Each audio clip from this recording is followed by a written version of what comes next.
ദൈവത്തിന് സ്തോത്രം. ഇന്നത്തെ വായനയ്ക്കായി തിരഞ്ഞെടുത്ത വേദഭാഗങ്ങൾ 2 രാജാക്കന്മാരുടെ പുസ്തകം 24-25 അധ്യായങ്ങൾ. അധ്യായം 24. അവൻ്റെ കാലത്ത് ബാബേൽ രാജാവായ നെബൂഖദ്നേസർ പുറപ്പെട്ടു വന്നു. യെഹോവയാക്കീം 3 സംവത്സരം അവന് ആശ്രിതനായിരുന്നു. അതിൻ്റെ ശേഷം അവൻ തിരിഞ്ഞ് അവനോട് മത്സരിച്ചു. അപ്പോൾ യഹോവ കൽദയരുടെ പടക്കൂട്ടങ്ങളെയും അരാമ്യർ, മോവാബ്യർ, അമോന്യർ എന്നിവരുടെ പടക്കൂട്ടങ്ങളെയും അവൻ്റെ നേരെ അയച്ചു.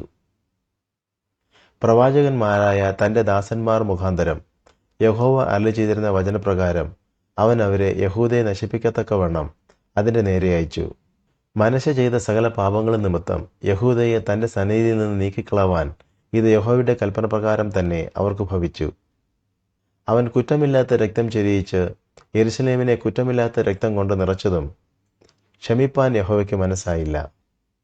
യെഹോവയാക്കീമിൻ്റെ മറ്റുള്ള വൃത്താന്തങ്ങളും അവൻ ചെയ്തതൊക്കെയും യഹൂദ രാജാക്കന്മാരുടെ വൃത്താന്ത പുസ്തകത്തിൽ എഴുതിയിരിക്കുന്നുവല്ലോ. യെഹോവയാക്കീം തൻ്റെ പിതാക്കന്മാരെ പോലെ നിദ്ര പ്രാപിച്ചു. അവൻ്റെ മകനായ യെഹോയാഖീൻ അവന് പകരം രാജാവായി. മിസ്രൈം രാജാവിന് മിസ്രൈം തോട് മുതൽ ഫ്രാത്ത് നദി വരെ ഉണ്ടായിരുന്നതൊക്കെയും ബാബേൽ രാജാവ് പിടിച്ചതുകൊണ്ട് മിസ്രൈം രാജാവ് പിന്നെ തൻ്റെ ദേശത്തുനിന്ന് പുറപ്പെട്ടു വന്നില്ല. യെഹോയാഖീൻ വാഴ്ച തുടങ്ങിയപ്പോൾ അവന് 18 വയസ്സായിരുന്നു. അവൻ യെരുശലേമിൽ 3 മാസം വാണു. അവൻ്റെ അമ്മയ്ക്ക് നഹുഷ്ട എന്നു പേർ. അവൾ യെരുശലേമിനായ എൽനാഥാൻ്റെ മകളായിരുന്നു. അവൻ തൻ്റെ അപ്പൻ ചെയ്തതുപോലെയൊക്കെയും യഹോവയ്ക്ക് അനിഷ്ടമായുള്ളത് ചെയ്തു. ആ കാലത്ത് ബാബേൽ രാജാവായ നെബൂഖദ്നേസറിൻ്റെ ഭൃത്യന്മാർ യെരുശലേമിൻ്റെ നേരെ വന്ന് നഗരത്തെ നിരോധിച്ചു. ഇങ്ങനെ ഭൃത്യന്മാർ നിരോധിച്ചിരിക്കുമ്പോൾ ബാബേൽ രാജാവായ നെബൂഖദ്നേസരും നഗരത്തിൻ്റെ നേരെ വന്നു. യഹൂദ രാജാവായ യെഹോയാഖീനും അവൻ്റെ അമ്മയും അവൻ്റെ ഭൃത്യന്മാരും പ്രഭുക്കന്മാരും ഷണ്ഡന്മാരും ബാബേൽ രാജാവിൻ്റെ അടുക്കിലേക്ക് പുറത്തു ചെന്നു. ബാബേൽ രാജാവ് തൻ്റെ വാഴ്ചയുടെ 8-ാം ആണ്ടിൽ അവനെ പിടിച്ചു. അവൻ യഹോവയുടെ ആലയത്തിലെ സകല നിക്ഷേപങ്ങളും രാജധാനിയിലെ നിക്ഷേപങ്ങളും അവിടെ നിന്ന് എടുത്തുകൊണ്ടുപോയി. ഇസ്രായേൽ രാജാവായ ശലോമോൻ യഹോവയുടെ മന്ദിരത്തിൽ ഉണ്ടാക്കി വച്ചിരുന്ന പൊന്നുകൊണ്ടുള്ള ഉപകരണങ്ങളൊക്കെയും യഹോവ അരുളി ചെയ്തിരുന്നതുപോലെ അവൻ ഖണ്ഡിച്ചു കളഞ്ഞു. എല്ലാ യെരുശലേമ്യരെയും സകല പുരുഷന്മാരും സകല പരാക്രമശാലികളുമായി 10,000 പേരെയും എല്ലാ ആശാരിമാരെയും കൊല്ലന്മാരെയും അവൻ ബദ്ധരാക്കി കൊണ്ടുപോയി. ദേശത്ത് എളിയ ജനം മാത്രമല്ലാതെ ആരും ശേഷിച്ചിരുന്നില്ല. യെഹോയാക്കീമിനെ അവൻ ബാബേലിലേക്ക് കൊണ്ടുപോയി. രാജമാതാവിനെയും രാജ്യഭാര്യമാരെയും അവൻ്റെ ഷണ്ഡന്മാരെയും ദേശത്തിലെ പ്രധാനികളെയും അവൻ ബദ്ധരാക്കി യെരുശലേമിൽ നിന്ന് ബാബേലിലേക്ക് കൊണ്ടുപോയി. സകല ബലവാന്മാരുമായ 7,000 പേരെയും ആശാരിമാരും കൊല്ലന്മാരുമായ 1,000 പേരെയും ഇങ്ങനെ യുദ്ധപ്രാപ്തന്മാരായ സകല വീരന്മാരെയും ബാബേൽ രാജാവ് ബദ്ധരാക്കി ബാബേലിലേക്ക് കൊണ്ടുപോയി. അവന് പകരം ബാബേൽ രാജാവ് അവൻ്റെ ചിറ്റപ്പനായ മത്ഥന്യാവെ രാജാവാക്കി. അവന് സിദെക്കീയാവ് എന്ന പേർ മാറ്റിയിട്ടു. സിദെക്കീയാവ് വാഴ്ച തുടങ്ങിയപ്പോൾ അവന് 21 വയസ്സായിരുന്നു. അവൻ 11 സംവത്സരം യെരുശലേമിൽ വാണു. അവൻ്റെ അമ്മയ്ക്ക് ഹമൂതൽ എന്നു പേർ. അവൾ ലിബ്നക്കാരനായ യിരെമ്യാവിൻ്റെ മകളായിരുന്നു. യെഹോയാക്കീം ചെയ്തതുപോലെയൊക്കെയും അവൻ യഹോവയ്ക്ക് അനിഷ്ടമായുള്ളത് ചെയ്തു. യഹോവയുടെ കോപം ഹേതുവായി യെരുശലേമിനും യഹൂദയ്ക്കും അങ്ങനെ ഭവിച്ചു. അവൻ ഒടുവിൽ അവരെ തൻ്റെ സന്നിധിയിൽ നിന്ന് തള്ളിക്കളഞ്ഞു. എന്നാൽ സിദെക്കീയാവ് ബാബേൽ രാജാവിനോട് മത്സരിച്ചു. അധ്യായം 25. അവൻ്റെ വാഴ്ചയുടെ 9-ാം ആണ്ടിൽ 10-ാം മാസം 10-ാം തീയതി ബാബേൽ രാജാവായ നെബൂഖദ്നേസർ തൻ്റെ സർവ്വ സൈന്യവുമായി യെരുശലേമിൻ്റെ നേരെ വന്ന് പാളയമിറങ്ങി അതിനെതിരെ ചുറ്റും വാടകോരി. സിദെക്കീയാ രാജാവിൻ്റെ 11-ാം ആണ്ടുവരെ നഗരം നിരോധിക്കപ്പെട്ടിരുന്നു. 4-ാം മാസം 9-ാം തീയതി നഗരത്തിൽ ക്ഷാമം കലശലായി. ദേശത്തെ ജനത്തിന് ആഹാരമില്ലാതെ പോയി.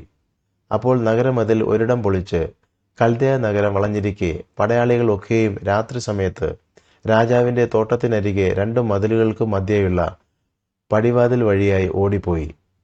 രാജാവും അരാബയിലേക്കുള്ള വഴിയായി പുറപ്പെട്ടുപോയി. എന്നാൽ കൽദയക്കാരുടെ സൈന്യം രാജാവിനെ പിന്തുടർന്ന് എരിഹോ സമഭൂമിയിൽ വച്ച് അവനോടെത്തി. അവൻ്റെ സൈന്യമൊക്കെയും അവനെ വിട്ട് ചിന്നിപ്പോയി. അവർ രാജാവിനെ പിടിച്ച് റിബ്ലയിൽ ബാബേൽ രാജാവിൻ്റെ അടുക്കൽ കൊണ്ടുവന്നു. അവർ അവന് വിധി കൽപ്പിച്ചു. അവർ സിദെക്കീയാവിൻ്റെ പുത്രന്മാരെ അവൻ കാൺകെ കൊന്നു.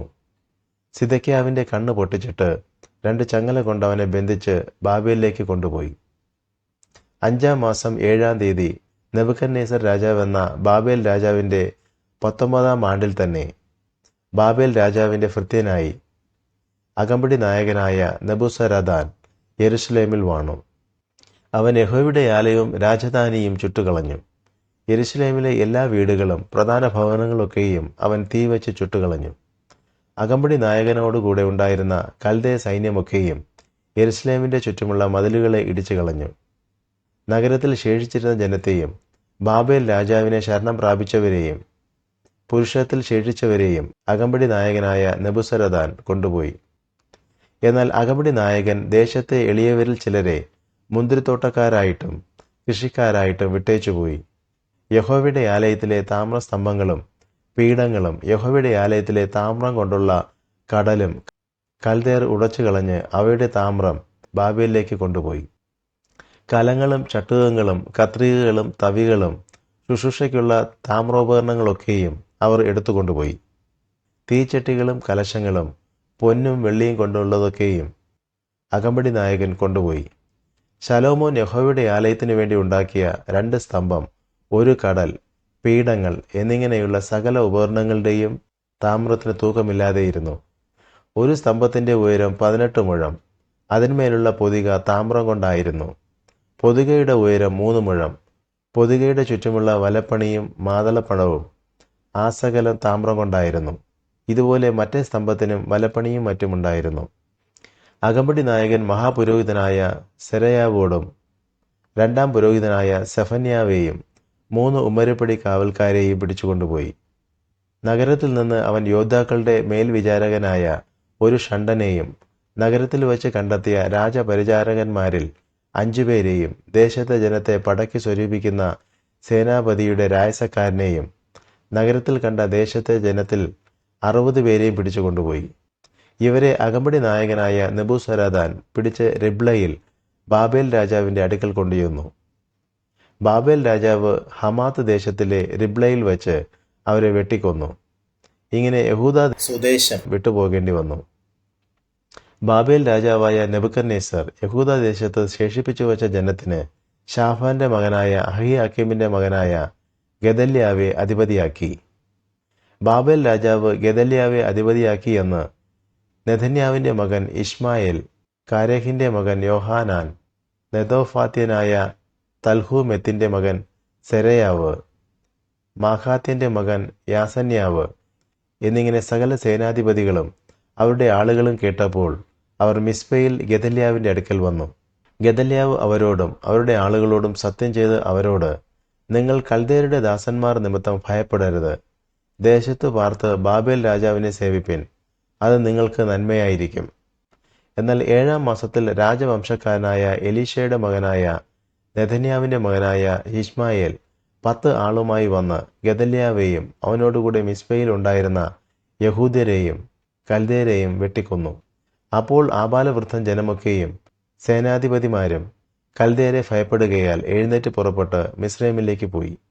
യഹൂദ രാജാവായ യഹോയാക്കീമിൻ്റെ പ്രവാസത്തിൻ്റെ 37-ാം ആണ്ടിൽ 12-ാം മാസം 27-ാം തീയതി ബാബേൽ രാജാവായ യെവിൽ മെരോദാഖ് താൻ രാജാവായ ആണ്ടിൽ യഹൂദ രാജാവായ യഹോയാക്കീമിനെ കടാക്ഷിച്ച് കാരാഗൃഹത്തിൽ നിന്ന് വിടുവിച്ചു.